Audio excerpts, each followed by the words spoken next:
Administrativas de la Pontificia Universidad Javeriana, en alianza con la Cámara de Comercio Colombo-Británica. En primera instancia veremos un video.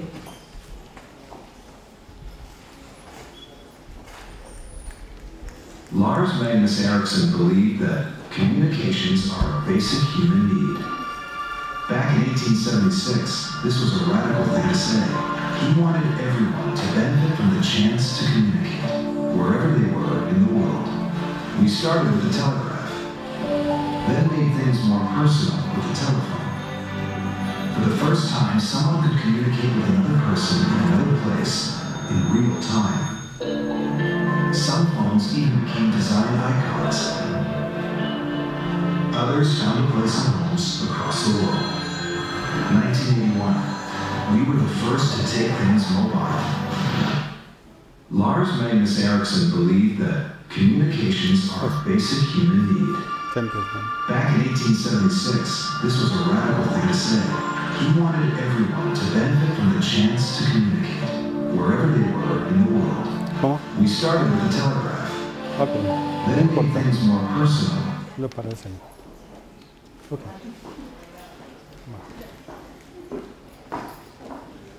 Bueno, tenemos una falla técnica, esperamos solucionar pronto.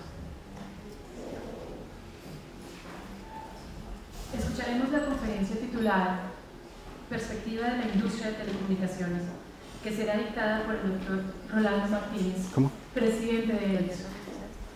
El doctor Martínez es ingeniero industrial especializado en telecomunicaciones, gestión empresarial y negocios, con más de 35 años de experiencia, responsable de la definición e implementación de la estrategia para el desarrollo de negocios. Es el presidente de Ericsson para Colombia y América Central desde el año 2010.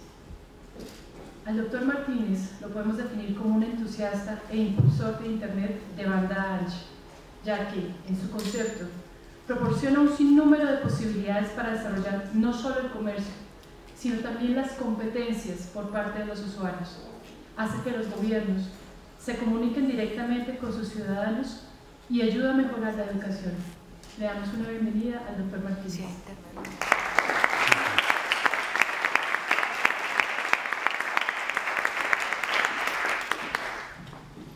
Bueno, muy buenos días.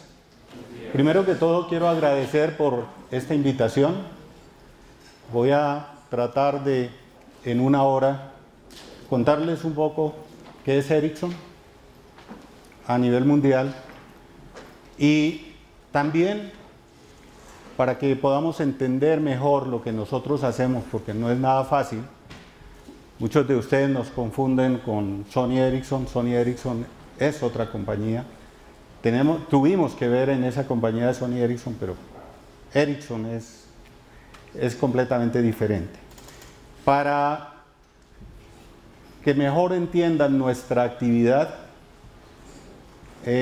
voy a dar un ejemplo y vamos a trabajar en lo que nosotros hemos definido como nuestra visión hacia el año 2020, que es las redes,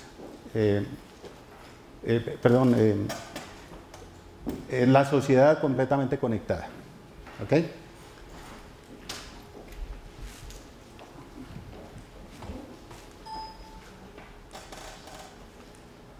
Bien, como lo veíamos en el video, esta compañía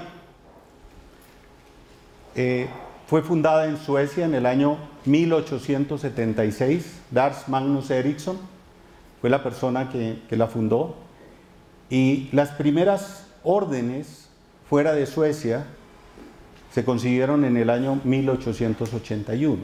Básicamente nosotros, o él inició con lo que fue la parte del telégrafo. Seguramente la mayor parte de ustedes es una palabra rara, no la entienden, y es bueno que quedemos ahí.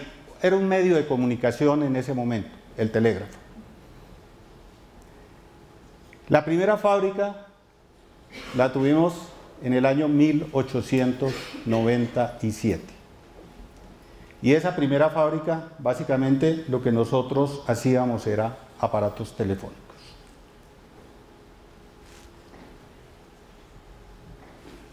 Bien, la compañía tiene su base principal en Suecia. Hoy en día tenemos 104.525 empleados en todo el mundo. Esta es información al 31 de marzo de este año. Las ventas en el año 2011 llegamos a tener 226 billones de coronas. Eso equivale 37, 38 billones de dólares.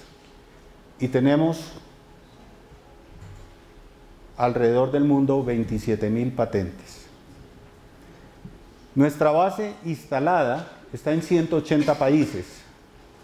Tenemos clientes distribuidos en esos 180 países y clientes como el caso de AT&T en Estados Unidos, China Mobile, Vodafone, que básicamente está en Europa, NTT, Telefónica está en Europa y está aquí en Latinoamérica, Deutsche Telekom y Telecom Italia, que son los clientes más grandes que nosotros tenemos en el mundo.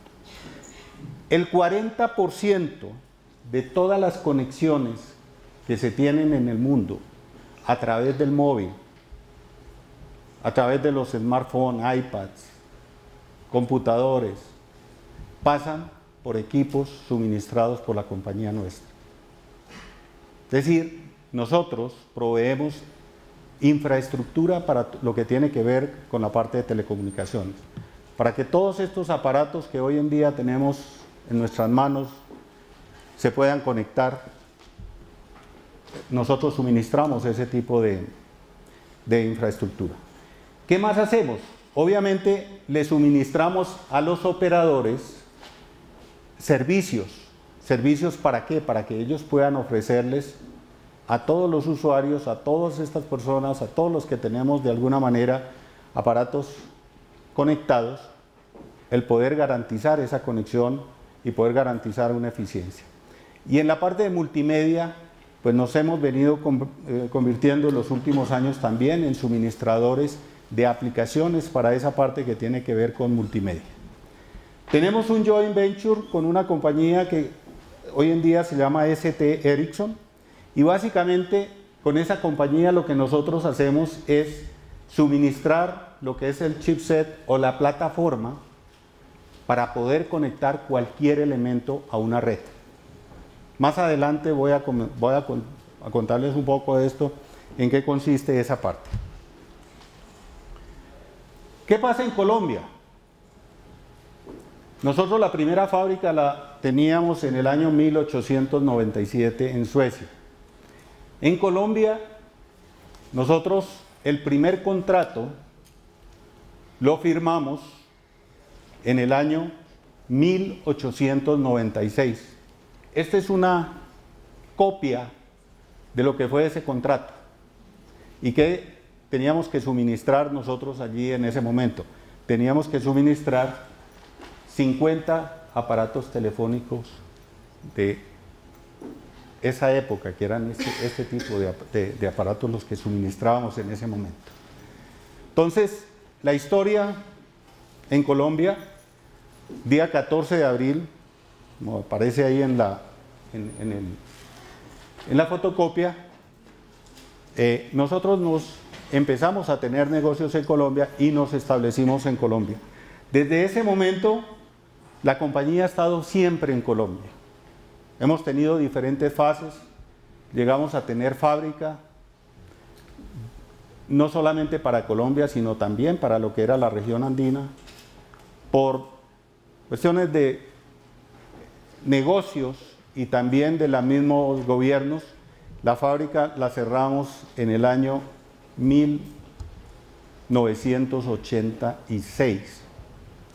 Pero hemos seguido y estamos hoy en día aquí en Colombia con alrededor de 350 personas, suministramos redes y a 2 de los operadores móviles nos encargamos de hacer la operación de lo que son sus radiobases, es decir, la estructura de comunicaciones que ellos tienen. Entonces, con estas personas hacemos eso. Adicional a eso, nosotros tenemos alrededor de unas 120 personas que trabajan para fuera de Colombia. Es decir, trabajan para toda la región de Latinoamérica e inclusive algunas hacia afuera. Bien, ¿cuál es la estructura general de la compañía? ¿Cómo estamos?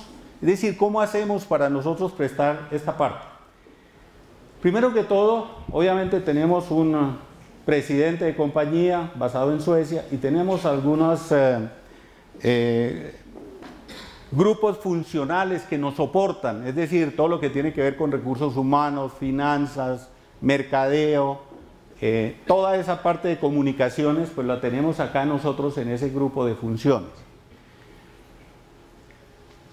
Por otro lado, tenemos nosotros acá lo que llamamos nosotros investigación y desarrollo. Al comienzo esta investigación y desarrollo estaba centrado en Suecia, que es el país de origen. Hoy en día lo tenemos distribuido en varias regiones, en varios países. India, por ejemplo, es uno de los países donde más gente tenemos, Estados Unidos, Canadá, Alemania, Irlanda, obviamente Suecia. Tenemos también algo, por ejemplo, en España. Y obviamente parte también de esa investigación y desarrollo tenemos por acá en países de Latinoamérica, como es el caso de Brasil y algunas cosas en México. Bien, nosotros la compañía la tenemos dividida en 4 áreas de productos. Los pueden ver aquí. Hay una primera área que es la parte de multimedia, es decir, todo lo que tiene que ver con video, todas las aplicaciones que podemos llevar nosotros alrededor de video, música, todas estas cosas las tenemos nosotros acá en esta área de producto. Tenemos un área de servicios. En el mundo, hoy en día nosotros estamos operando, es decir, prestamos ese servicio a los operadores para alrededor de 800 millones de líneas móviles. Si a los operadores los midieran por la cantidad de líneas que operan, nosotros seríamos el operador más grande, pero nosotros no somos operadores. Nosotros simplemente le prestamos ese servicio y hoy en día el ingreso que nosotros tenemos por este lado corresponde a más del 40% del ingreso de la compañía. En todo el mundo, y Colombia no es la excepción, estamos también metidos ahí dentro de esa parte. Luego tenemos algo, otra área de producto que se llama la parte de CDMA. CDMA es una tecnología que fue desarrollada básicamente en Estados Unidos. Compañías fuertes que trabajaron con esa tecnología está Nortel, es una compañía que nosotros adquirimos hace unos 2 o 3 años. Adquirimos esta parte de CMA y por eso hoy en día la tenemos como una unidad de productos. ¿Dónde existen este tipo de tecnología? Están en Estados Unidos y está en China. Básicamente en la parte en Asia tenemos bastante de eso.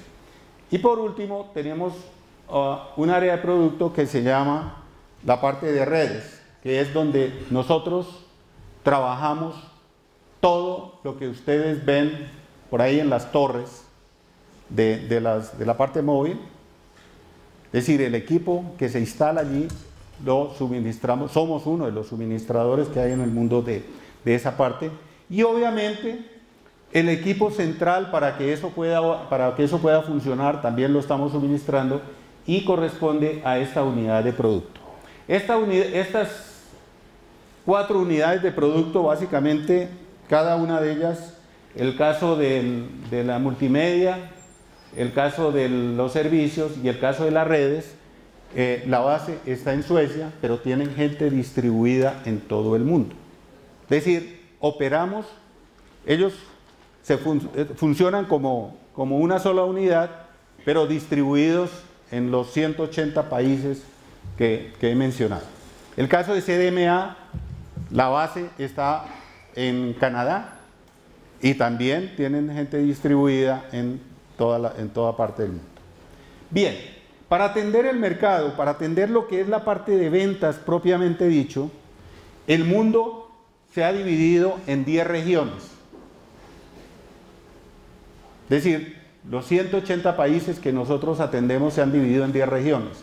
En el caso de América hay 2 regiones. Una región que es Norteamérica y Canadá, y la otra región que es Latinoamérica, que va desde México hasta la Tierra del Fuego. Entonces, con esas regiones nosotros tenemos una estructura que es bastante interesante, que es, tenemos por un lado un equipo de soluciones. Podemos pensar que ellos son los arquitectos de las redes que nosotros ofrecemos. Es decir, si un operador, como caso de Colombia, Movistar, Comcel, nos piden que nosotros suministremos alguna parte de lo que es su plataforma para ofrecer el servicio, pues nosotros tenemos un área que se encarga de armarnos exactamente lo que ese operador o lo que ese cliente necesita. Y ya tenemos otra área que obviamente se encarga de implementar esa parte, que es la parte de operaciones. Y a través de algo que nosotros llamamos las Customer Units, nosotros hacemos la venta soportados por esas otras 2 unidades. Obviamente, en las regiones, en cada una de esas 10 regiones, y en el caso de la región de América Latina, nosotros tenemos unidades de soporte, una réplica de las unidades de soporte que tenemos aquí también a nivel de casa matriz, que es todo lo que tiene que ver con la parte de mercadeo, comunicaciones, finanzas, recursos humanos, todo eso, la parte legal también, pues obviamente la tenemos como grupo de funciones, pero trabajamos como una región, es decir, América Latina es una región. Y en Colombia, por lo menos las 350 personas que estamos más o menos, pues están distribuidas en cada una de esas áreas. En la mayor parte de los casos, los jefes directos están fuera. Y están en cualquier parte del mundo. Por decir algo, la cabeza de recursos humanos está aquí en Colombia para toda Latinoamérica. El de la parte de soluciones está en Brasil, el de la parte de operaciones está en México, el de la parte de finanzas está en Chile. Y todos los de finanzas que tenemos en cada uno de esos países, pues le reportan a esas personas. Y en el caso de ventas, nosotros tenemos también alguna distribución. Obviamente, al lado tenemos lo que es la entidad legal. El caso nuestro, que es Ericsson de Colombia, obviamente es la entidad legal y tenemos que responder como entidad, pero muchas de estas 350 personas, pues sí, las vemos, las conocemos, pero sus jefes directos están en otra parte y trabajamos a través de estructuras matriciales. Esta parte es muy importante porque no es fácil. No es fácil que alguien tenga a su jefe en Brasil y está operando en Colombia. Y entonces, ¿qué pasa cuando necesita esa persona algo? ¿Cómo hace para conocerse? Ustedes se podrán imaginar entonces la cantidad de viajes que se tienen es inmensa. Pues la verdad es que parte de lo que nosotros hacemos, que es el desarrollo de tecnología, nos ha permitido hacer todas esas cosas y no necesitamos desplazarnos. Si yo tengo a alguien en Centroamérica, trabajando en Centroamérica, pues es muy fácil. Simplemente tenemos hoy las herramientas para podernos comunicar.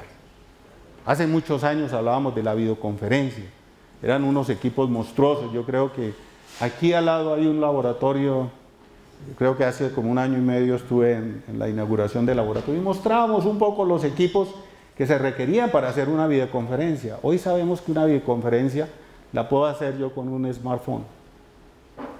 ¿Sí? Entonces no necesito tener toda una infraestructura grande para poder tener una organización de este estilo. Ahora, claro, alguien puede decir, sí, pero es que perdemos un poco el contacto humano, es que yo quiero siempre, todos los días, estar charlando con mi jefe. Claro que lo podemos hacer, porque los medios existen. Y es parte de lo que yo les voy a comentar más adelante, de qué es lo que nosotros como compañía suministramos. Nosotros lo que hacemos es tratar de facilitar eso. No importa dónde esté la gente, puede estar en su casa. Nosotros tenemos como política que un día en la semana las personas pueden quedarse trabajando en casa. Bueno, pero si se queda trabajando en casa, y entonces ¿quién garantiza que está trabajando? Pues hay formas y hay mecanismos muy fáciles. Y hoy en día hay tantas aplicaciones que la verdad es que al comienzo, cuando nosotros pusimos esto, habían algunos videos con chistes de lo que la gente podía hacer. Alguien ponía atrás un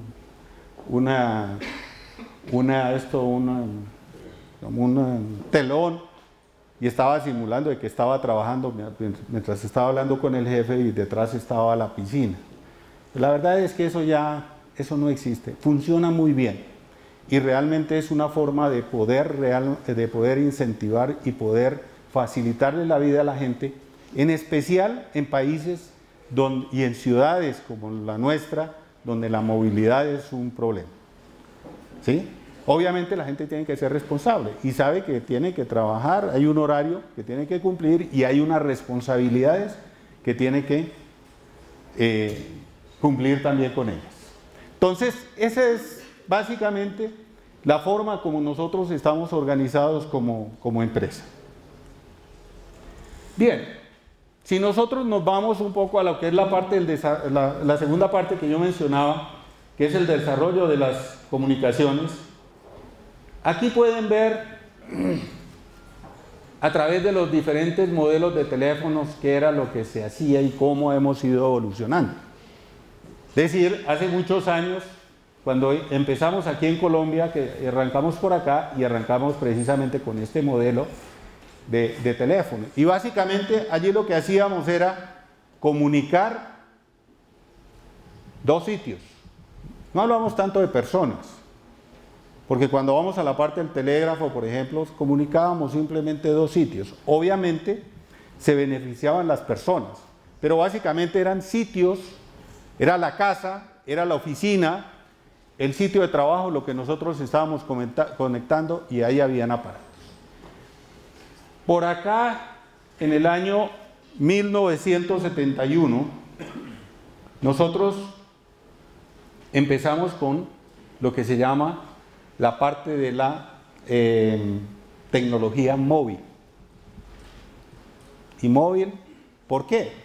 Porque podíamos nosotros mover el teléfono, contrario a lo que nosotros hacíamos con estos. Con este primer teléfono nosotros lo podíamos llevar de un sitio para otro. Aparecieron algunas tecnologías que pues no interesa ahora. Apareció el sistema nórdico. Obviamente, al ser desarrollado en Suecia, lo denominaron como el sistema nórdico y fue uno de los primeros países donde se tuvo ese sistema. Pero como caso curioso, los primeros clientes de esa tecnología los tuvimos en África, para esa tecnología precisamente nórdica. Aquí en el caso de Colombia, antes de existir la tecnología celular, también tuvimos esa tecnología. Nosotros son muy pocos de ustedes los que tal vez conocieron eso, pero lo tenían algunas pocas personas y lo tenían normalmente en el carro. Es decir, no era fácil cargar con un aparato de estos en el bolsillo. Creo que iba a terminar lesionada la persona. Entonces, pues simplemente se ponían en el carro y ahí se comunicaba la persona. Por allá en los años 80 aparecen, por un lado Japón, por el otro lado Europa y por el otro lado Estados Unidos, y cada uno tratando de mejorar esas tecnologías móviles.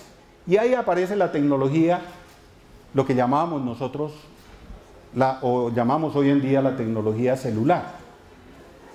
Y claro, cada uno de estos países desarrolló su propia tecnología.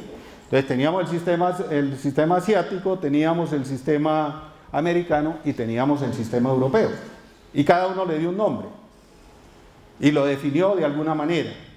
Y así se empezó a trabajar hasta por acá en los años, hacia el año 2000, donde ya aparecen los terminales que ya uno los podía llevar en el bolsillo, las podía transportar, y ahí ya empieza a ser personalizada esta parte de la tecnología móvil.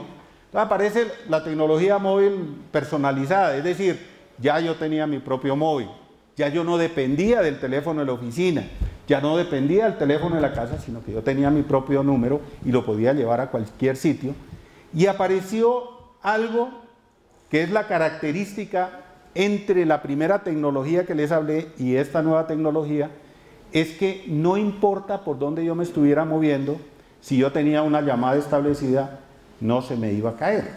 Con la primera tecnología, cuando yo pasaba de una celda, porque esa es la tecnología otra, pues iba a perder la conexión.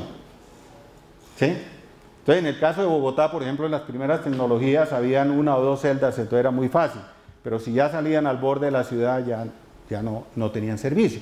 Con estas nuevas tecnologías, obviamente ya se empieza a tener esa facilidad y que yo puedo ir de un lado para otro y simplemente la llamada pasa de una celda a otra. Y ahí es donde arranca lo que es la parte de tecnología celular. Más tarde, por acá hacia estos años, aparece algo muy interesante que es la parte de datos, porque acordémonos, hasta ahora hemos hablado de la parte de voz, pero ¿qué pasó con la parte de datos? Entonces la parte de datos también nosotros veníamos trabajando, y los datos en la forma como se conectaban eran en forma fija, es decir, entre 2 sitios, igual como pasaba con los primeros teléfonos, conectábamos sitios. Y a partir de estos años se empieza a introducir esos datos en lo que es la tecnología móvil, la tecnología celular. Entonces aparecen los primeros datos y esos datos se llevan asociados a la voz. Es decir, las personas, en las investigaciones y en el desarrollo que se hacía, cuando se monitoreaba qué tanto una persona utilizaba una línea o el espectro electromagnético, que es a través de lo que uno se comunica en esto, uno se daba cuenta que realmente utilizaba menos del 10% de la capacidad que eso tenía. Entonces estábamos realmente subutilizando todo lo que era la tecnología, ese campo electromagnético que teníamos a través de un par de cobre, a través es decir, a través de una conexión también inalámbrica, una conexión satelital, porque aparecieron todas estas cosas, pues estabas utilizando. Entonces los primeros estudios que se hacen es, oiga, ¿cómo podemos nosotros combinar los datos y aprovechar ese otro 90% que tenemos? Entonces aparecen las primeras tecnologías en la parte móvil y también en la parte fija de poder llevar algo que nosotros llamamos, y que ustedes lo encuentran por ahí como banda ancha. Bien, vamos a mirar un poco de historia también de la población. En el año 1900, solamente 16 ciudades tenían más de 1 millón de habitantes en el mundo. Año 2010, 442 ciudades tienen más de 1 millón de habitantes.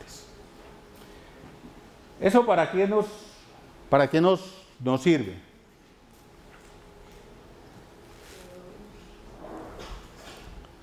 Bueno, miremos otra cosa, aquí que es muy interesante.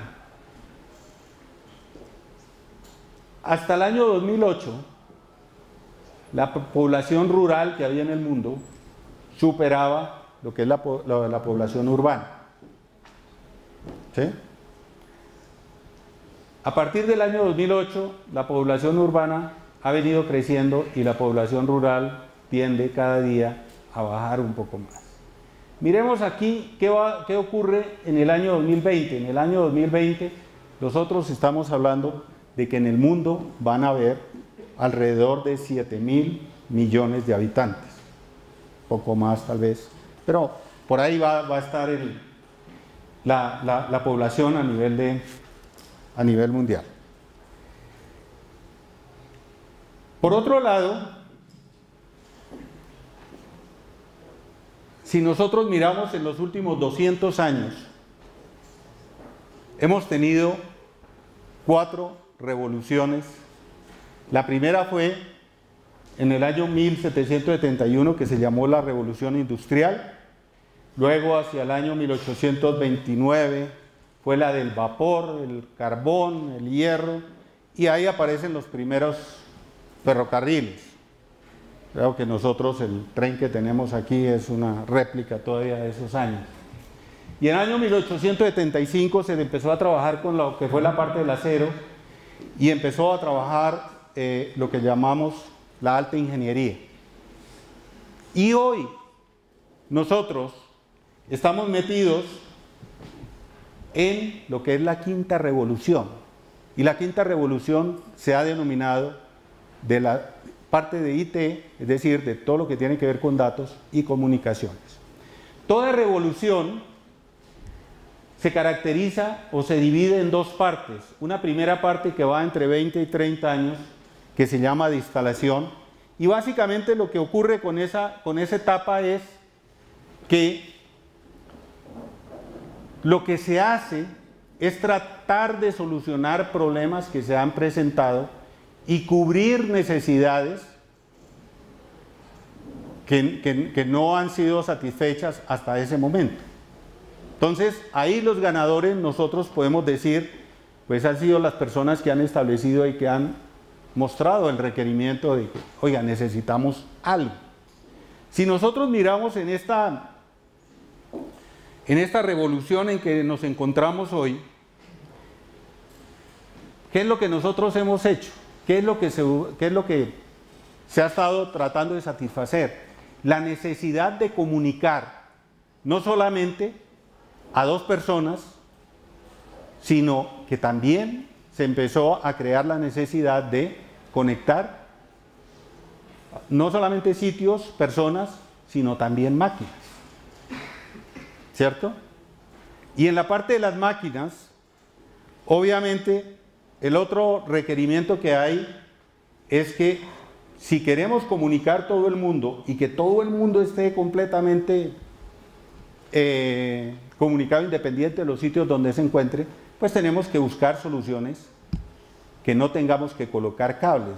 ¿Ustedes se imaginan la cantidad de cables que tendríamos que colocar para conectar el mundo? Sería una cantidad muy grande. Tenemos obviamente cables de fibra óptica entre los diferentes continentes y en los países también tenemos una cantidad de fibra óptica, pero obviamente no sería suficiente para poderlo hacer. Entonces, por esa razón, se trata de utilizar lo que es el medio inalámbrico, es decir, utilizar algo que llamamos nosotros el espectro radioeléctrico. Y ahí es donde la parte de móvil adquiere un papel muy importante, pero hasta ahora lo veníamos utilizando nosotros para comunicar gente. ¿Qué ocurre con las máquinas? Entonces ya hoy en día nosotros vemos que tenemos el smartphone, el iPad, como se llama, el BlackBerry, lo que sea, y también grandes máquinas que vamos a ver más adelante que podemos conectar, la podemos hacer en forma inalámbrica, utilizando ese espectro radioeléctrico que nosotros llamamos. Bueno, la profesora Carlota Pérez es una venezolana, profesora en Cambridge, en la Universidad de Tallinn y en Sussex, en Suiza. Ella ha dicho que el punto de quiebre, y que en este momento nos encontramos nosotros en el punto de quiebre, que es aquí en esta revolución, y que ese punto de quiebre lo ha denominado como la banda ancha. Y más allá de la banda ancha está lo que llamamos nosotros el protocolo de Internet, o IP, que algunos, los ingenieros, cuando queremos definirlo, pues para hacerlo muy rápido hablamos del IP y ya. Pero en este caso hablamos de la banda ancha y hablamos de los protocolos de Internet. Entonces, ese ha sido el disruptor y ha sido el punto de inflexión realmente que es en el que nos encontramos nosotros en este momento, porque acordémonos que arrancó en el año 1971 y estamos hoy en el 2012 y estamos terminando justo ese punto de disrupción. Y obviamente nos vamos hacia algo que es lo que nosotros llamamos como el desarrollo, como que, oiga, ¿qué más puedo hacer? La parte de innovación. Y ya vemos una cantidad de aplicaciones. Yo no sé de ustedes, los que tienen smartphone, o tienen iPads, o tienen iPhones, o tienen... Cuando entran al famoso market o a la tienda de aplicaciones de cada uno de ellos, ¿ustedes han visto la cantidad de aplicaciones que hay? Hay aplicaciones absolutamente para todo. Eso es obviamente para lo que es la parte de diversión, para lo que es la parte de facilitar el mundo, pero igual, como hay aplicaciones para nosotros como personas, hay aplicaciones también para lo que son las máquinas. Para conectar las máquinas. Hay una cantidad de aplicaciones que cada vez en el mundo se están estableciendo, y obviamente la industria en general va a tener que beneficiarse de todo este tipo de cosas. Entonces, esta es la parte, es decir, nosotros ya estamos en esa revolución, nos encontramos por acá en esta parte, ¿sí? Y esa es una de las razones por qué cuando nosotros nos referimos a la visión que hemos establecido, que la voy a mencionar más tarde, para el año 2020, pues obviamente estamos basados en esto que ha pasado. ¿Qué es lo que está ocurriendo hoy en día en el mercado? Es decir, más allá de la voz, pues es un mercado completamente fragmentado. Aquí podemos ver una persona pues que tiene cantidad de aparatos que quiere conectar, el televisor, obviamente quiere tener información, páginas sociales, sistemas de colaboración. Hay una cantidad hoy en día de desarrollos que se están haciendo en comunidades y las personas no se conocen. Uno puede estar en India, otro puede estar en Europa, otros pueden estar por acá en Latinoamérica, y entre ellos pueden desarrollar aplicaciones, pueden desarrollar productos, pueden lanzar al mercado productos, pueden tener empresas, ¿sí? Y no se conocen. ¿Por qué? Porque es que la tecnología nos ha permitido ya esa parte, ¿no? Bien, tenemos PCs, obviamente tenemos temas de juegos, música y en especial lo que llamamos nosotros la parte media móvil.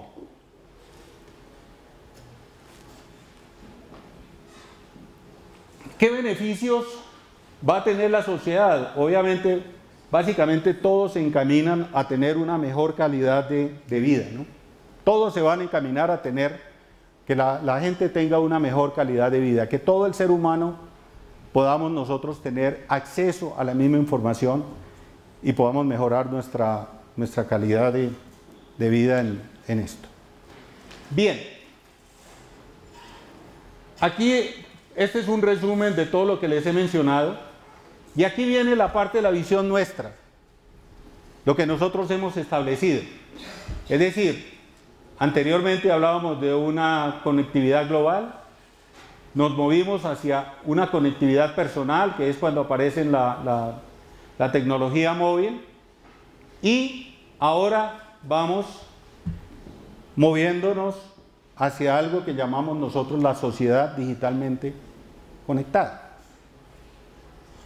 Y cuando hablamos de esa sociedad digitalmente conectada y empezamos a analizar cifras, vemos que al comienzo nosotros teníamos 500 millones de conexiones, y eso lo tuvimos hasta más o menos el año 2000. Hoy en día, estamos aquí en el año 2012, estamos alrededor de llegando a los 6.000 millones de conexiones en el mundo. Alguien puede decir, bueno, ¿cuántos habitantes hay en el mundo? Estamos alrededor de 6.500 millones. Es decir, estamos llegando casi a una penetración de un 90-95%. Pero lo que ocurre es que ya en el mundo, y aquí hay varios de ustedes que seguramente tienen más de una conexión, ¿cierto? Y obviamente todavía hay áreas que no están completamente cubiertas, que no están conectadas, y es parte de los programas que se tienen. Bien, pero ¿qué pasa hacia el año 2020, que es donde nosotros hemos fijado nuestra visión? Nosotros hemos dicho que al año 2020, como pueden ver aquí, la pendiente es mucho más grande, vamos a tener alrededor de 50.000 millones de aparatos conectados.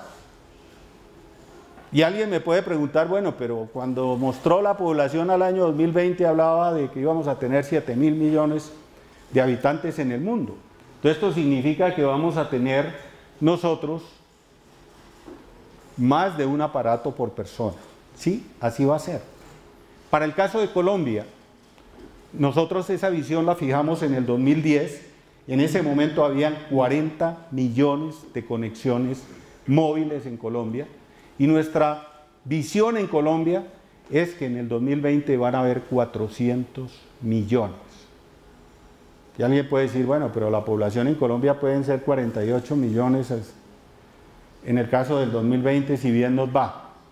Sí, es muy cierto, pero vamos a tener más de un aparato conectado nosotros. Vamos a mirar más adelante qué ocurre con eso para complementar esa parte. Para poder llegar a eso, nosotros hemos tenido o creemos que se va a hacer en 3 diferentes fases. Una primera fase donde vamos a conectar nosotros todos los aparatos electrónicos. Hoy en día, ¿qué aparatos tienen conectados ustedes a una red?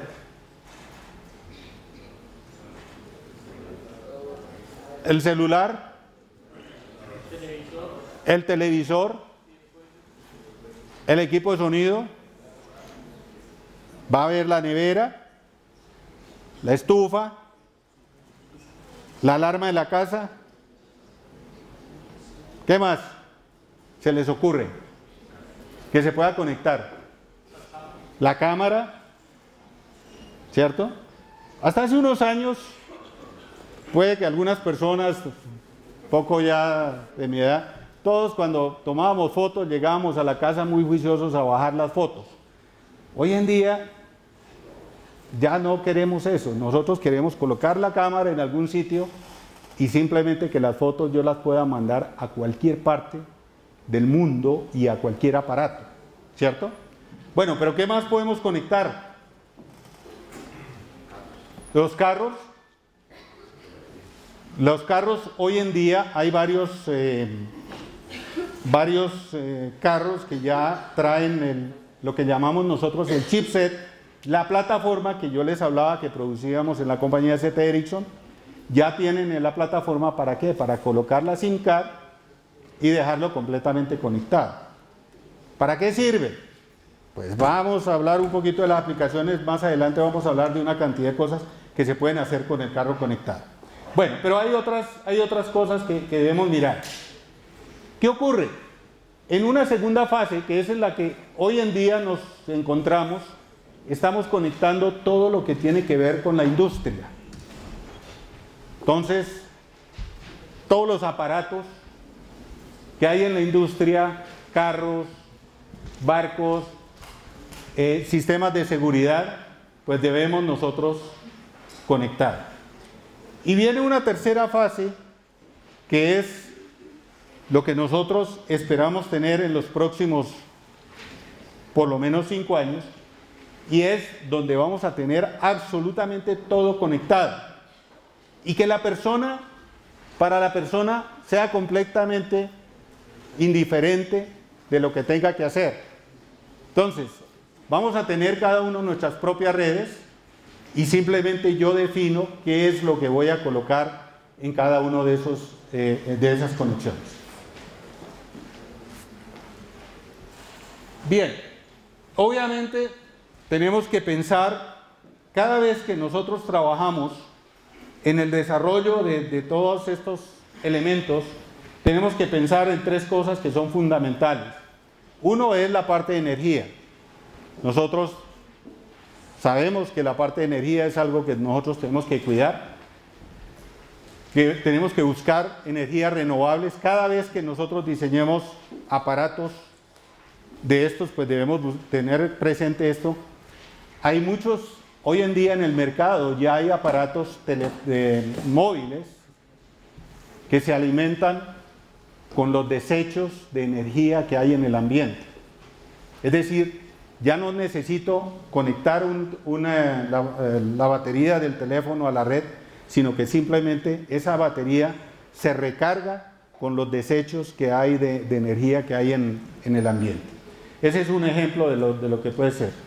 Lo otro es que tenemos que buscar, obviamente, ir todo hacia ese famoso mundo verde, proteger los edificios. Entonces, cuando nosotros diseñamos un equipo, por ejemplo, de una radiobase, pues ver cómo podemos nosotros también buscar eliminar todo lo que tiene que ver con contaminación y todo lo que tiene que ver con esto.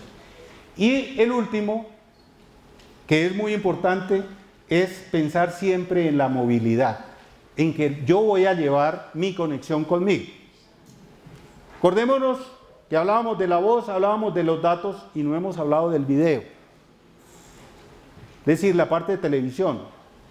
Hasta hace unos pocos años nosotros teníamos el televisor en la casa y era el sistema de la casa y teníamos la suscripción de la casa.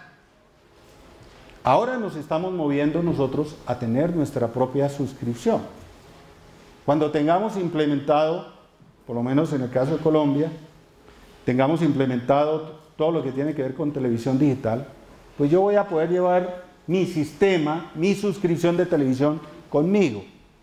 No me voy a llevar el televisor debajo del brazo porque va a ser imposible, pero voy a llevar la suscripción conmigo. Y donde vaya, me voy a conectar y voy a ver la televisión por la que yo estoy pagando. Y no la televisión que me quiera mostrar al sitio donde yo voy. Entonces, vamos a tener una movilidad, una disponibilidad también en cualquier sitio, en cualquier momento, ¿sí? De todos los servicios que yo tengo. Entonces, la parte, por ejemplo, de video, no solamente televisión, sino que también yo puedo generar video, entonces lo puedo llevar por allí, lo puedo mantener en esa parte. Bien, nosotros tenemos un concepto que hemos definido, y es que hoy en día nosotros hablamos de la sociedad o esta generación que nació digitalmente conectada. ¿Ustedes han visto o le han entregado un teléfono a un niño de 3 años? ¿Un iPad? ¿O cualquiera de todos estos aparatos que tenemos hoy en el mundo? ¿Qué pasa a los 2 días de haberle entregado un aparato de estos a un niño? Ni siquiera sabe leer, ¿sí? Mucho menos escribir. Pero ¿qué es lo primero que la persona aprende? O el niño aprende. A manejar cualquier aparato. Entonces, imaginémonos cuando esa persona esté en la edad que ustedes tienen. Es decir, un niño que hoy en día tenga 3 años, ¿qué va a ocurrir cuando tenga 16, 20, 22 años? ¿Qué va a ocurrir? Pues cuando uno le empieza a hablar de esta historia que yo les he contado, igual que les ha pasado a muchos de ustedes, pues qué aburrido, ¿cierto? Porque esa persona ya está hablando de otras cosas, está pensando oiga, ¿y qué más puedo hacer yo con esto? ¿Qué más puedo hacer con esto? ¿Qué más puedo hacer con ese aparato? Y empiezan a exigirle, es decir, el niño cuando va por los 5, por los 6 años, ya empieza a exigirle al papá, oiga, esto ya está muy viejo, hay que cambiarlo. ¿Por qué? Porque ya, es decir, lo que tenía que hacer, lo que tenía que aprender, ya lo aprendió. Y ya empieza a desecharlo, y ese va a ser el mecanismo que va a utilizar él para poder crecer. Entonces, si nosotros comparamos lo que llamamos nosotros la creatividad en los viejos tiempos, ¿qué era lo que utilizábamos? ¿Qué era lo que utilizaban por allá en esa época? Obviamente lo desarrollaba uno, era el genio, lo ponían en un pedestal, utilizaba el lápiz y el papel, ¿cierto? Básicamente esas eran las características. Hoy en día, ¿qué ocurre? ¿Qué ocurre con estas personas que nosotros hablamos, que son los nativos o los que nacieron ya digitalmente conectados?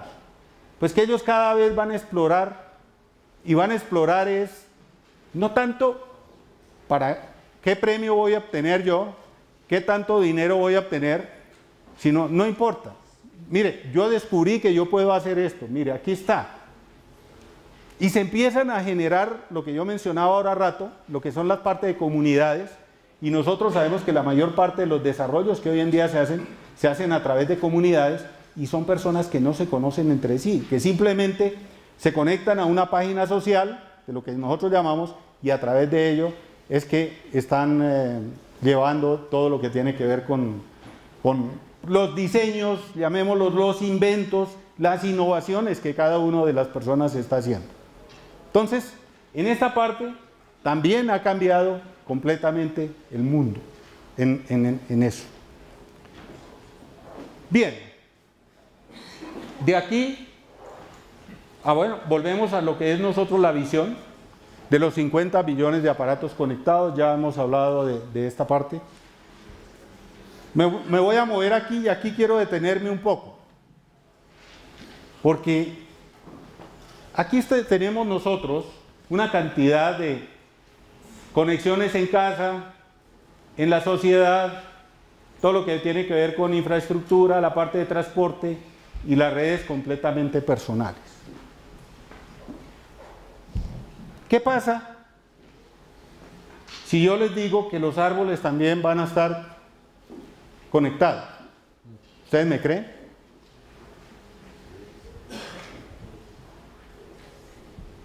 ¿Qué beneficio tiene que nosotros conectemos un árbol?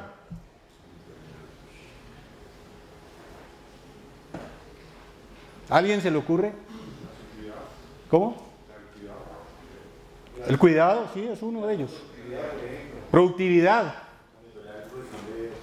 Monitorearlo. Bien.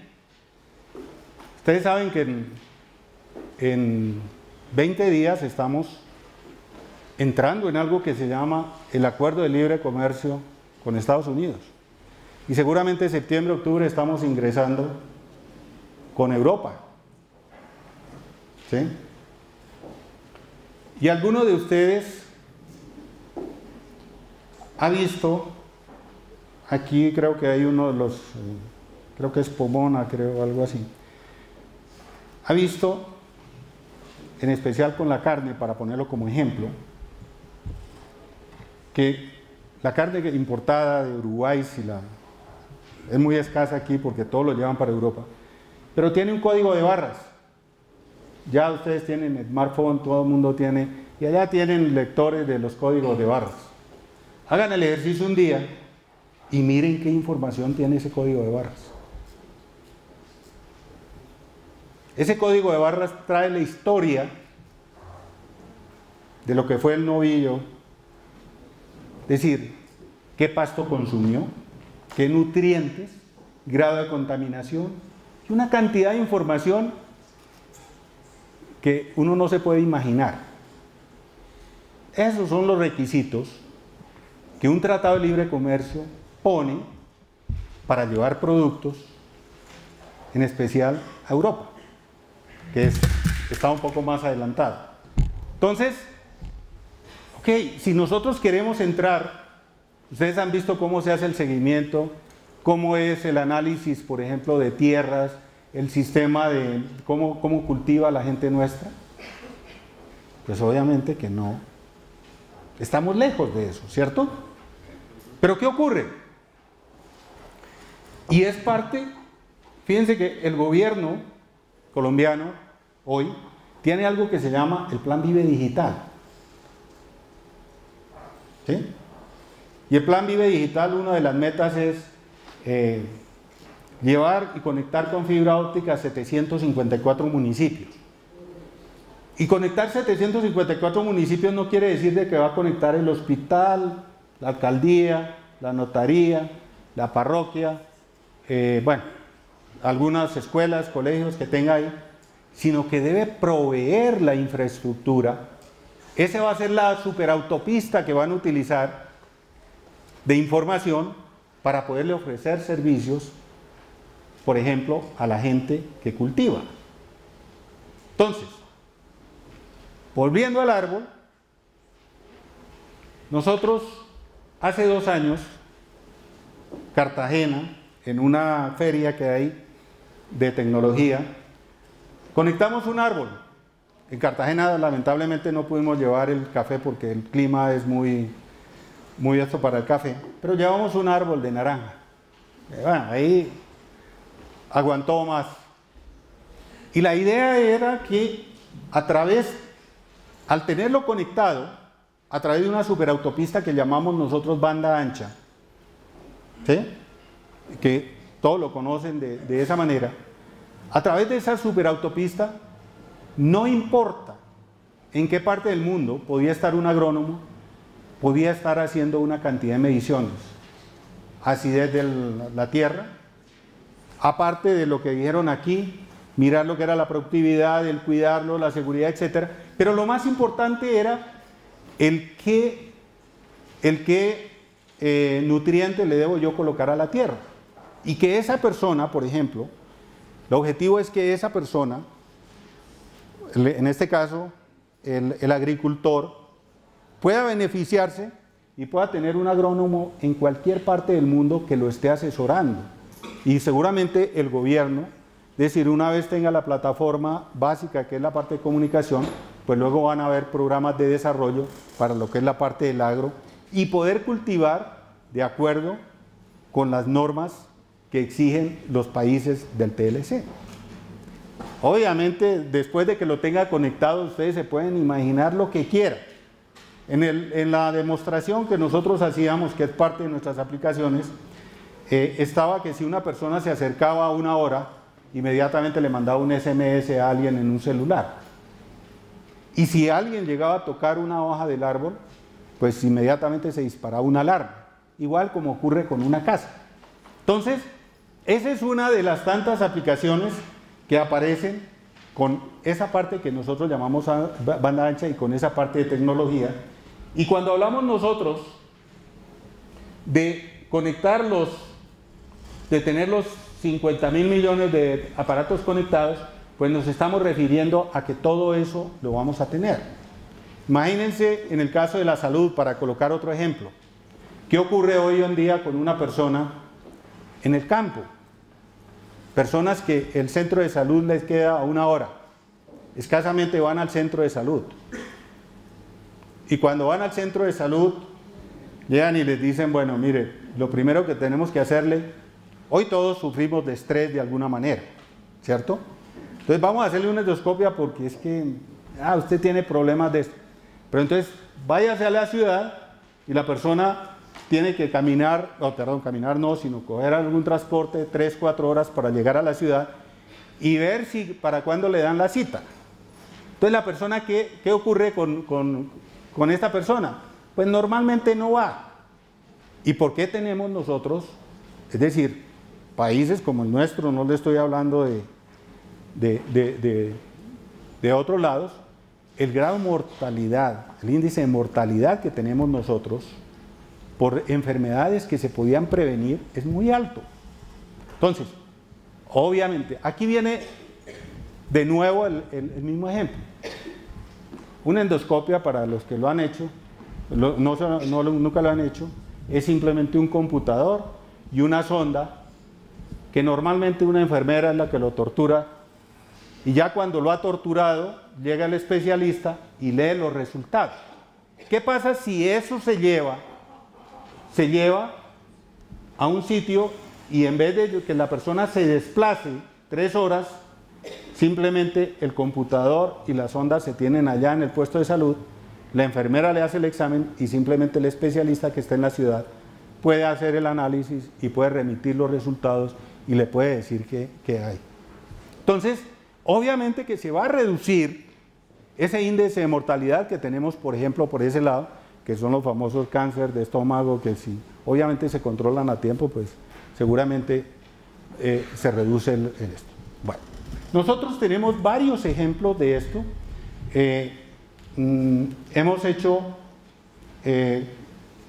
Hemos montado aplicaciones sobre todo en África.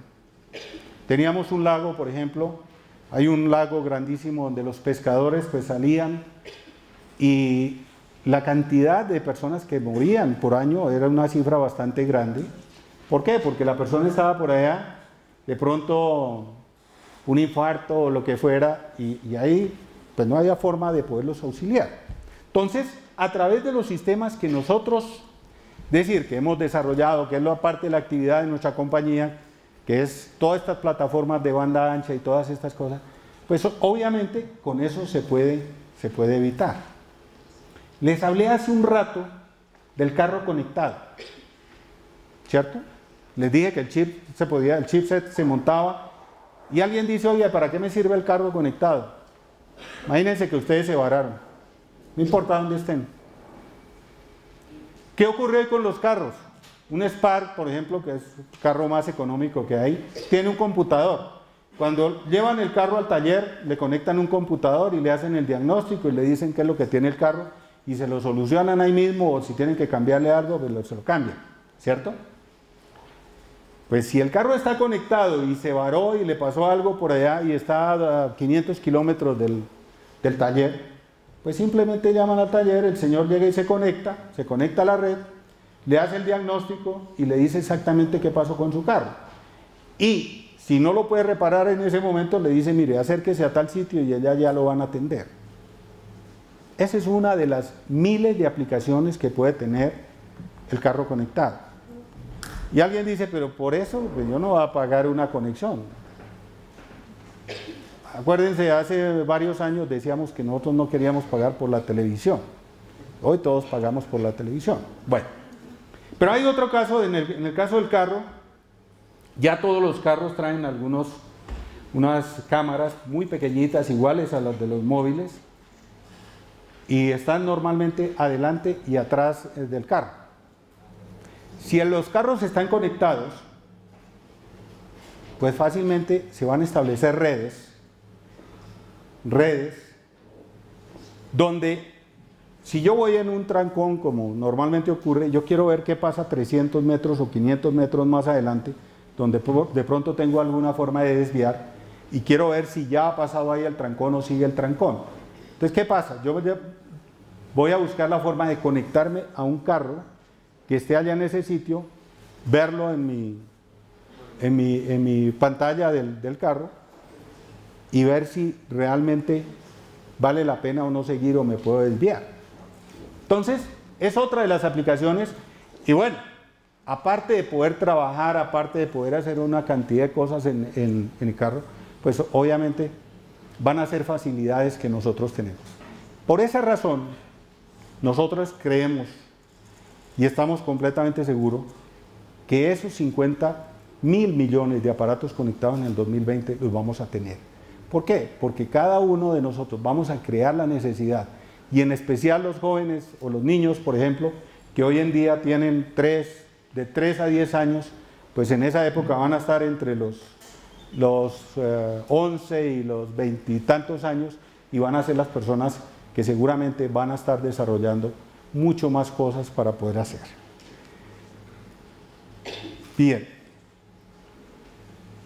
Bien, pero ¿qué es una sociedad conectada? Pues aquí tenemos la definición de lo que es una sociedad completamente conectada, y es simplemente buscar que todo lo que tiene que ver con el estilo de vida, con lo que son los negocios para el sector empresarial y toda esta cosa, pues obviamente se nos facilite. Entonces, ese es Ericsson y esa es la visión de la compañía. Permítanme, les muestro un ejemplo, un video.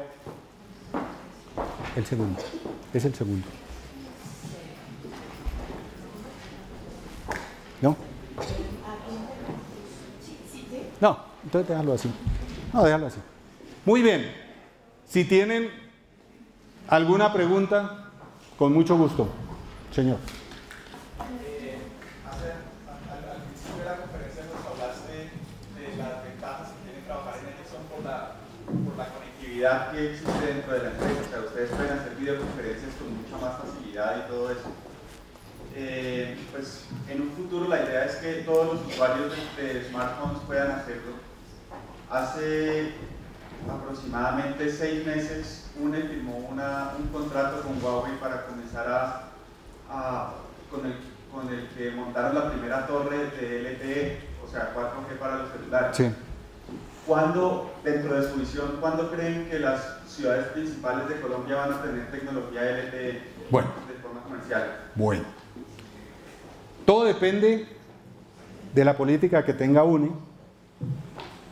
En teoría, hoy lo podrían hacer. Hoy lo podrían hacer. Bogotá, Medellín, suministrada efectivamente, como lo menciona Huawei. Cali, Barranquilla, Cartagena, suministrada por Ericsson. Nosotros estamos también ahí metidos en el cuento. ¿De qué depende? Depende de cuando uno tenga armada completamente la estructura. Y no es solamente armar la torre, ponerla a funcionar porque ya está. Pero viene otra cosa que es muy importante y es el manejo mismo del cliente. Lo más importante para un operador hoy no es tanto la torre, no es tanto el equipo que uno pueda colocar ahí, sino el cómo conecto la billetera del usuario con mi empresa. Y eso, en términos muy sencillos, se llama en cómo le voy a cobrar. Y ahí es donde viene la parte que es más difícil, porque intervienen una serie de entidades que si no lo hago bien, me voy a ganar un derecho de petición, una tutela y de ahí en adelante una cantidad de cosas. Yo diría que pueden estar hablando, UNE debe estar lanzando comercialmente. Sé que esta semana lo van a hacer con algo que se llama Friendly User, es decir, le van a dar a algunas personas y le dicen, mire, tome, pruebe. Y no tanto, sabes que no es tanto el VIP, es algo que nosotros en nuestra industria llamamos el heavy user. Y el heavy user, por ejemplo, para mí, para probar una tecnología de esas, es un periodista. ¿Por qué? Porque el periodista ¿de qué vive? De la noticia, de la chiva.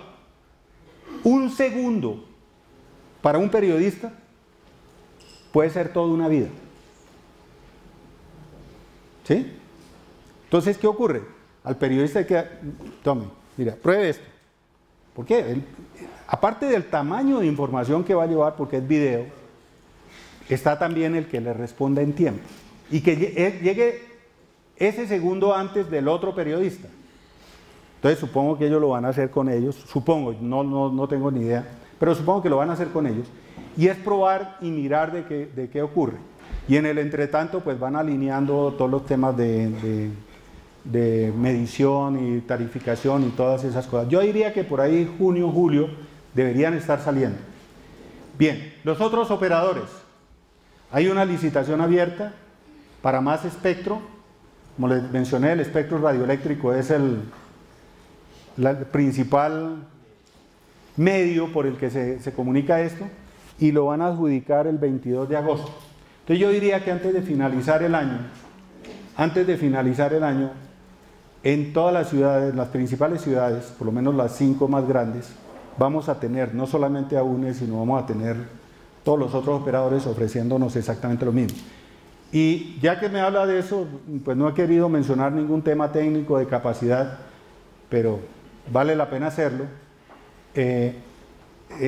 Nosotros hemos hablado de varias generaciones en la parte móvil. Hablamos de la primera, que fue la que yo les hablé hace muchos años. La segunda generación es lo que tenemos nosotros en Colombia para voz, que es la parte de GSM. La tercera es donde ya utilizamos datos.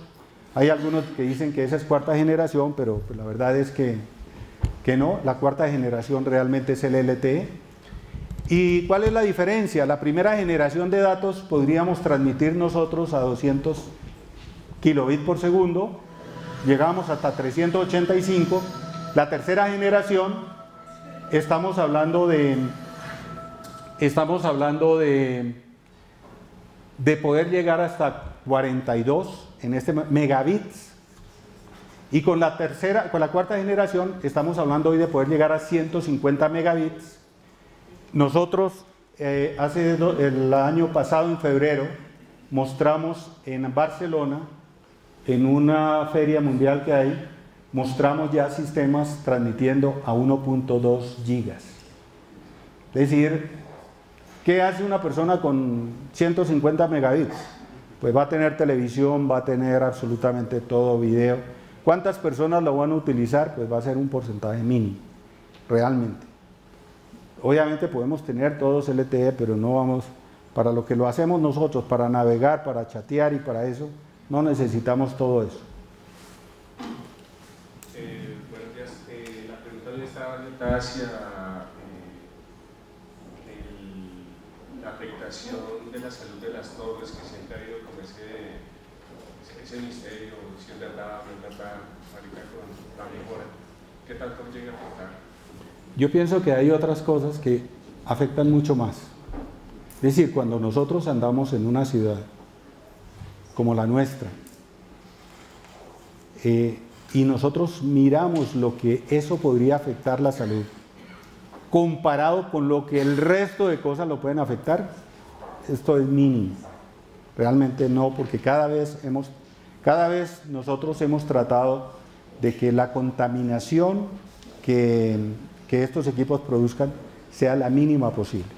Es decir, estamos metidos nosotros como diseñadores y suministradores de equipos hoy en día, y estamos cumpliendo con unas normas donde realmente no afecta la salud. La idea es que no afecte la salud. Pero sí hay contaminación de otro estilo, es decir, la contaminación visual. Entonces ya se están desarrollando, por ejemplo, y hemos trabajado nosotros con sistemas de antenas que son completamente mimetizados, donde puede pasar por el lado y ves una columna como esta, y ahí está metida una radiobase, todo el equipo de una radiobase, sin problema. Y tratar de buscar las sinergias con otras industrias. Eso es lo que estamos tratando de hacer para eso. Buenas tardes. Usted trató dos temas interesantes. Uno de ellos fue las aplicaciones para utilizarlas para trabajar en la casa. ¿Qué tipos de controles se hacen ahí? Y otra pregunta es, con toda esa tecnología y con todo ese montón de interconexiones que hay, ¿no se violaría la privacidad de todas las personas? Bueno, la primera la contesto muy rápido. Hay hoy en día sistemas de control muy fáciles y pues esto no se trata, porque esa es otra de las características que uno tiene, y en especial en compañías como la nuestra, lo más importante es la responsabilidad y se cree en la persona, ¿no? Nosotros creemos en la gente. Si alguien me dice me quedo trabajando en casa, se quedó trabajando en casa. Y yo no tengo por qué, es decir, como manager, yo no tengo que ser un policía. Ese sistema de administración quedó atrás. Nosotros tenemos que pensar es que la persona tiene que contribuir y cumplir con su responsabilidad. Claro, sistemas de control hay, por ejemplo, nosotros tenemos un sistema, llamémoslo de chat interno, donde nosotros podemos ver exactamente quién está y quién no está conectado. ¿Dónde está? No nos interesa, porque es lo que menos le debe interesar a uno, ¿no? Entonces, de esa manera uno fácilmente lo podía controlar, pero nosotros no lo hacemos, y no lo hacemos porque para nosotros, por ejemplo, una de las cosas es creer en la persona. Responsabilidad es una de las cosas que es fundamental en la persona. Obviamente, pues si la persona no responde, pues al día siguiente tenemos que decirle que esa ventaja, adiós, ¿no? Pero hasta ahora, por lo menos que yo sepa, no hemos tenido que decirle a nadie eso. Y la segunda pregunta, que es la privacidad. Para los que conocemos un poco de tecnología, la perdimos hace muchos años. Disculpa que la ponga en esos términos. Mira, nosotros tenemos satélites controlados por diferentes cosas que pueden mirar hasta y pasar las estructuras más grandes que tenemos nosotros, como son estos edificios. Ahora, yo pienso que cada uno de nosotros pues tenemos que controlar hasta dónde debo manejar lo que es la parte de privacidad. Mire, las páginas sociales es el termómetro más importante que hay para mirar lo que es la parte de privacidad. ¿Qué tanto quieres colocar en Facebook? ¿Hasta dónde quieres ser público en Facebook? Y cada persona debe mirar hasta dónde puede llegar. Hay personas hoy que ya tienen conectadas, por ejemplo, para seguridad en la casa, tienen sus cámaras, ¿sí?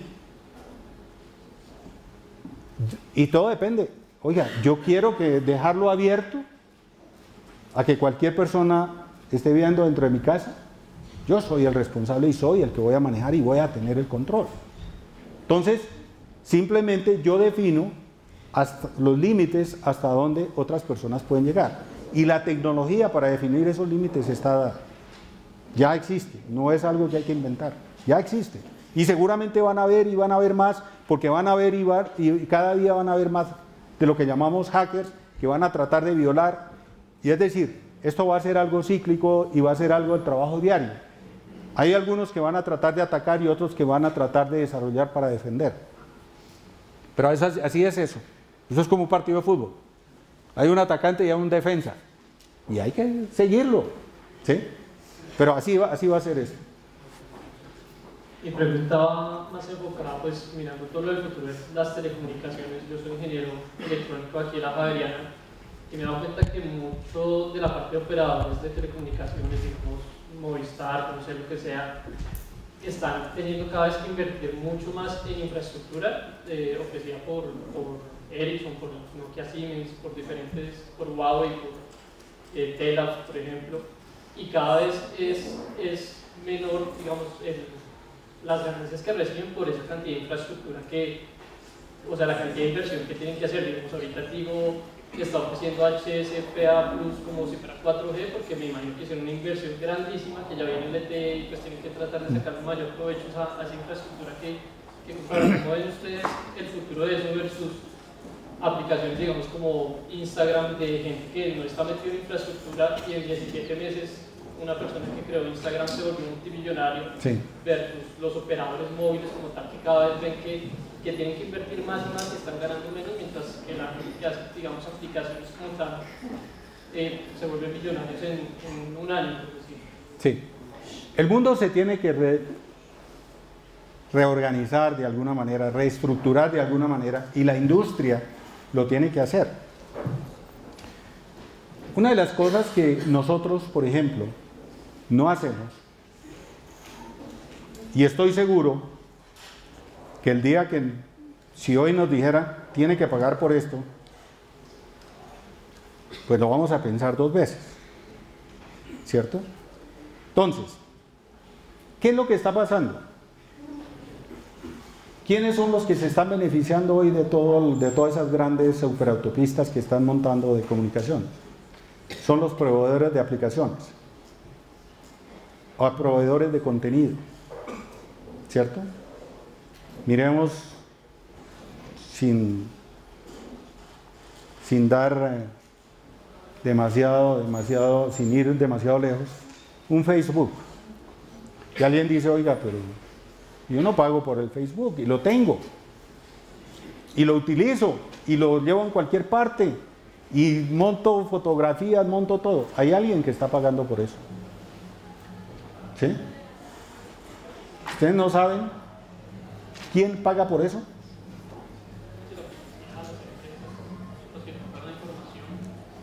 Mire, la información que uno coloca en Facebook es utilizada para investigación de mercados y hay gente que la está pagando. Y alguien dice, oiga, pero un momentico, ¿cómo es que supieron mi mail? ¿Cómo supieron de mi teléfono? ¿Y cómo supieron de que a mí me gusta este tipo de cosas? ¿Por qué? Porque van todas las industrias la industria del mercadeo, por ejemplo, los que hacen estudios de mercado y todo eso, esa es la mejor fuente que tiene. Entonces van a ir y van a analizar y van a decir, un momentico, y este es el que va a pagar. Entonces, ¿cuál es la pelea que tienen esos operadores? Operadores como Movistar, como Tigo, como Comcel, como UNE, que viene ahora, el mismo ETV, el mismo Encal y todos estos operadores que hay, ellos están diciendo, oígame, señor Facebook, usted está recibiendo mucho dinero, ¿quiere pasar por mi red? Pague un peaje y pasa por mi red. Y allá vamos a llegar no muy lejos, pero vamos a llegar donde se van a hacer acuerdos y van a tener que pagar por eso. ¿Sí? Alguien dice, por ejemplo, no, pero es que imagínense, yo tengo una, ¿cómo se llama? BlackBerry, yo puedo chatear gratis. Eso es fabuloso. Oiga, pero está utilizando una infraestructura. Y fíjense cómo va hoy en día ese negocio. Y ahí va. Claro, más adelante, pues la persona va a tener que pagar por chatear, o alguien me va a pagar para que yo pueda chatear. Y va a hacer la publicidad, va a hacer una cantidad de cosas. Entonces se va a redefinir eso, pero tiene que distribuirse. Y hay algo que se llaman los peajes en estos sistemas de comunicación, y eso se va a establecer tarde o temprano. Es decir, yo pensaría que en un mediano plazo se van a tener ese tipo de peajes. Buenas tardes. Mi pregunta va enfocada como a la parte laboral. Viendo que Ericsson tiene esa proyección, ¿qué proyección tienen a nivel laboral? ¿Hay facilidades de trabajo, de vincularse a la empresa? Sí. Es decir, siempre hay oportunidades. Y algo muy importante es que eso nos ha permitido también, hoy en día tenemos nosotros una página en www.ericsson.com, hay una parte que hay una sección especial para oportunidades de empleo, y cualquier persona puede entrar allí y mirar todo lo que hay y puede aplicar sin ningún problema. Hay oportunidades de trabajar en eso, y nosotros hemos venido creciendo, es decir, hemos venido creciendo como compañía por la diversificación misma que hemos hecho de lo que hacemos, a pesar de que lo único que sabemos hacer es la infraestructura de telecomunicaciones. Como les digo, nosotros salimos de Sony Ericsson, ya ahora es solo Sony, y otra serie de compañías que teníamos nosotros, pues hemos salido, porque nos estamos concentrando precisamente en esa parte. Pero hay posibilidades. Buenas tardes. Yo quisiera saber, con respecto a VoIP, a Voice over IP, y con respecto a TLC, si realmente estamos preparados. Buenas tardes. Si realmente estamos preparados tecnológicamente para el TLC. Primero, yo sé que hay compañías que tienen Voice over IP, pero realmente cuando uno se comunica con estas compañías se da cuenta que el nivel es pésimo. Sí. Aquí no nos podemos subir a un ascensor con el teléfono porque se pierde la señal. Y estoy hablando de Bogotá, Cali, Medellín, de las ciudades principales que mencionaste. También hablas que el G4, que ya estamos preparados y que las torres están, cuando realmente no tenemos la infraestructura para los G3 y las comunicaciones que tenemos hoy. ¿Dónde estamos hoy con esa tecnología y si realmente estamos preparados tecnológicamente para el TLC? Tecnológicamente estamos preparados. Voz sobre IP, yo lo puedo definir en varias cosas, de varias maneras. Cuando yo me conecto en mi teléfono, en mi PC, y simplemente establezco una conexión a través de miles de aplicaciones, porque hay miles de aplicaciones, para yo poderme comunicar con otra persona en cualquier otra parte del mundo, ahí estoy haciendo voz sobre IP. Pero, cuando yo ya ofrezco al público como operador y le digo, usted se puede conectar y puede tener voz a través del IP, ya es muy distinto. Primero, nosotros tenemos un término en la parte de tecnología que se llama latencia, demora. Cuando yo me conecto a través de dos PCs, ¿cuánto demora? Que yo hablo y tengo que ir muy despacio para que la otra persona me escuche en el otro lado, a mí no me interesa. Pero cuando yo ya lo ofrezco como servicio, nosotros teníamos unos parámetros que es que en 300 milisegundos, ojo, 300 milisegundos, ni siquiera un segundo, la otra persona al otro lado me tiene que estar escuchando claramente.